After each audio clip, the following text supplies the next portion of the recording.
지역으로 이사를 가서 입학을 했었는데 그 아이를 학교 보내기 전에 그런 혁신학교라는 거에 대해 기대감 이런 게 되게 많았거든요. 약간 판타지 같은 그런 게 있었는데 그래서 이런 학교를 보내면은 우리 아이가 굉장히 창의적이고 이렇게 뭔가 좀 남다른 교육을 받고 이렇게 되겠다라고 생각을 해서 그 학교를 일부러 찾아가서 보냈었는데 의도치 않게 어쩌다 보니까 지금은 일반 다른 학교로 전학을 오게 됐어요. 근데 그 작년에 1년 동안 다니면서 혁신학교 이제 성남에 있는 성남초라고 해서 혁신학교였었는데 특별히 뭐가 혁신인지 사실 잘 모르겠는 거예요. 선생님들 수업하시는 것도 우리 어렸을 때랑 크게 뭐 차이가 없는 것 같고 뭐 혁신교육이라고 해서 아이들을 주도로 뭐 토론도 하고 한다고 하시는데 토론이나 이런 게 아니라 일방적으로 선생님이 아이들을 그냥 이렇게 세우셔서 너 발표해. 그러니까 아이들은 그게 너무너무 싫은데 그런 식으로 진행이 돼서 이게 과연 뭐가 혁신학교인지 그런 게 되게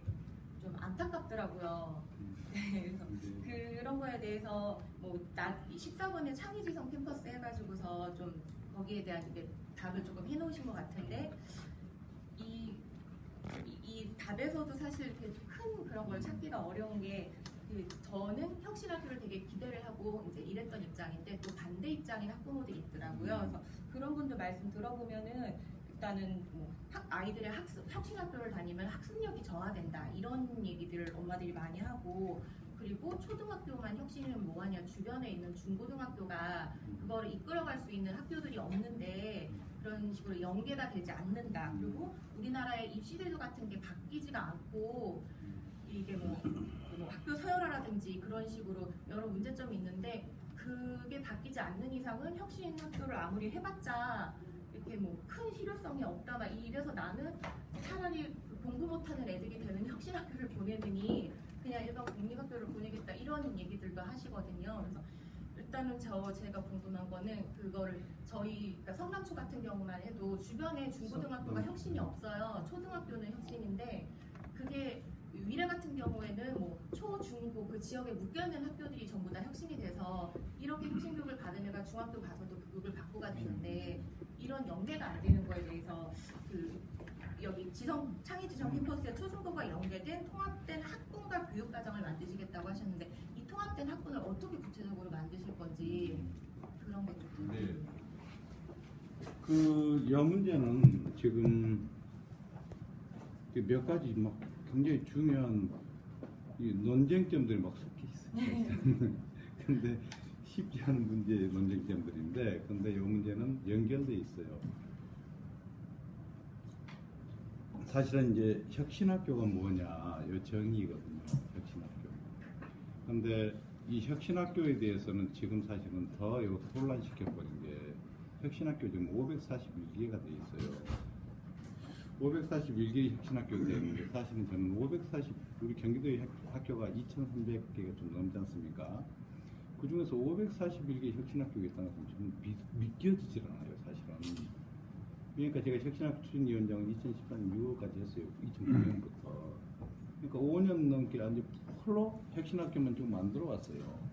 근데 그러면은 혁신학교가 뭐냐? 기준이 몇 가지가 있어요, 혁신학교는. 첫 번째는 학교장 선생님이 모든 것을 좌우해버리면 안 됩니다. 그러니까 학교장 선생님은 인파워먼트에 대해서 권한이임을 선생님들한테 다 해주셔야 돼요. 그죠? 이제 그 위해서 이제 선생님들이 해야 될 일은 첫 번째 권한이임, 두 번째는 선생님들이 해야 될 일은 그 위해서 선생님들 스스로가 이렇게 엮여져서 민주적인 자치 공동체를 만들어야 돼요. 민주적인 공동체를 선생님들이 만드셔야 돼요. 그러니까 민주주의 그러면 뭐 자기 주장만 하고 끝나는 게 아니지 않습니까? 그죠? 자기 권리에 대한 주장과 더불어서 함께 새로운 것을 만들어가는 공통 목표의식을 갖고 있는 공동체잖아요. 그래서 민주적 자치 공동체를 재편성하고 그렇게 되면 선생님들의 뜻을 모아서 만드는 학교가 되지 않습니까? 그럼 그 위에서 이제는 선생님들은 보다 더 좋은 교육을 할 수 있는 공부에 집중하자. 그렇게 해서 전문적 학습 공동체라는 것을 만드셔야 돼요. 그럼 전문적 학습 공동체를 만들어서 선생님들이 이제 막 공부하기 시작하는 거죠. 수업 방법도 공부하고 또 한편으로 수업 내용 관련해서 업그레이드를 해서 인문학적 내용도 공부하셔야 되고 그렇지 않습니까? 이런 공부 또는 요 교과목 간에 이렇게 소통과 융합을 위한 이런 공부도 하셔야 되고 막 이런 것들이 학교 안에서 벌어져야 돼요. 그렇게 되면 결과적으로 뭐가 되느냐? 수업의 내용이 완전히 달라져 버려요. 선생님들 한 분 한 분이 자기만 알고 있는 거 딱 고집을 해가지고 있지 않습니까? 딱 그렇게 되면 교과서 가지고 이렇게 얘들한테 주입식 교육이 안 될 수가 없어요. 그렇지 않습니까? 그러면 교육의 내용 자체가 어떻게든지 선생님들이 공부하시게 되면 올라간단 말이에요. 이 부분들이 충족돼야지 사실 혁신학교입니다. 그래서 혁신학교는 공부만 시키는 학교가 아니라 진짜로 좋은 공동체 구조를 만들어서 선생님들이 공부해서 진짜로 아이들한테 제대로 된 공부를 시키자는 것이 혁신학교예요. 공부 안 시키는 것이 혁신학교가 아니란 말이에요. 그래서 이런 차원에서 우리는 접근을 했다. 2014년 6월까지는. 그러다 보니까 2,000개 학교 중에서 10%도 만들어내기가 힘든 거예요. 200개 겨우 숫자를 채웠는데 그 중에 사실은 공부 잘하는 까지 연결시키기가 한 50개도 못 만들었어요. 실제로 따지면. 그러면 지금 540개 만들었다고 하는데 그 중에서 몇 개가 혁신학교인지 나는 사실은 모르겠어요. 그래서 이런 면들하고 관련해서 저는 사실 혁신학교는 혁신학교다워야 된다. 그래서 혁신학교 정책은 다시 검증되어서 좀 짚어지고 좀 뭐라고 할까요? 너무 부풀려진 측면이 있으면 다시 좀 정리 정도의 될 필요가 있겠다라는 저는 그런 생각이 좀 듭니다. 그리고 두 번째는 이번 차제에 조금 더 적극적으로 우리가 좀 검토를 해야 될 것은 학습, 공부 여기에 대한 프레임. 뭐가 우리 시대에 맞는 학습이고 뭐가 우리 시대에 맞는 공부인지 이 문제에 대해서 분명히 조금 더 고민하고 대답을 할 때가 됐다고 저는 보는 겁니다. 이제 아까 우리가 아니죠. 그 저쪽 이매기 의원이 계속 얘기했는데 학력이 자꾸 떨어졌다 그러는데 그분이 얘기하는 학력이라는 것은 시험 점수고 수능 점수란 말이에요. 시험 점수, 수능 점수로 값바르게 되면은 사실은 그것은 뭘 전제로 하느냐? 암기 교육, 주입식 교육을 전제로 하는 거예요. 그걸 전제로 해서 이것을 응용해서 문제를 몇 개 더 푸느냐 이런 거란 말이에요. 만약 그렇게 가면은 우리 교육 과정의 변화라든지 학교 교육 내용의 혁신 이런 부분들은 영원히 불가능해질 수 있습니다. 그죠? 그래서 그런 학력 개념을 다시 채용을 한다는 것은 거꾸로 가자는 소리예요.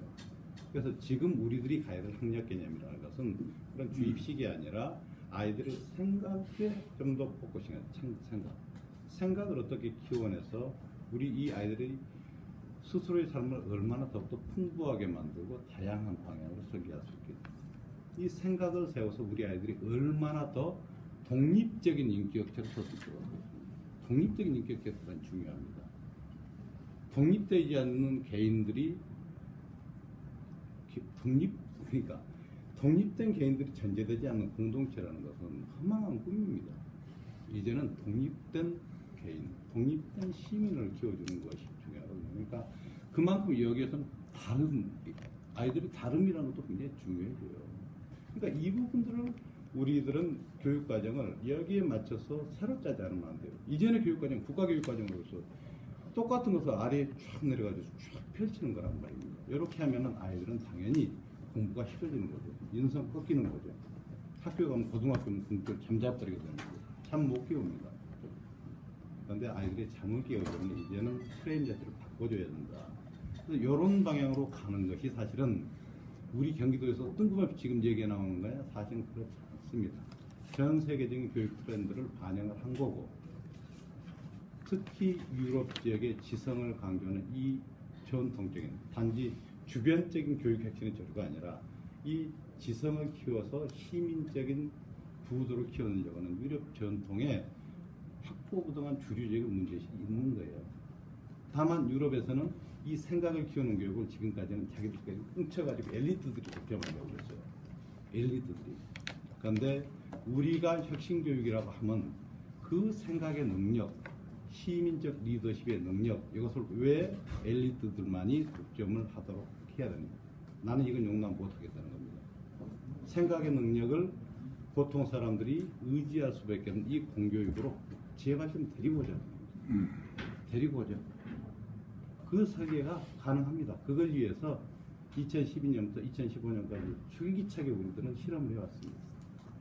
그래서 그 기본적으로 필요한 인프라라든지 기본적인 구조되어 있어요. 그러니까 이 부분들을 초등학교, 중학교, 고등학교 연계해서 적용하는 문제는 예민하게 현실적인 조건들을 탐색해서 가야 되겠지만은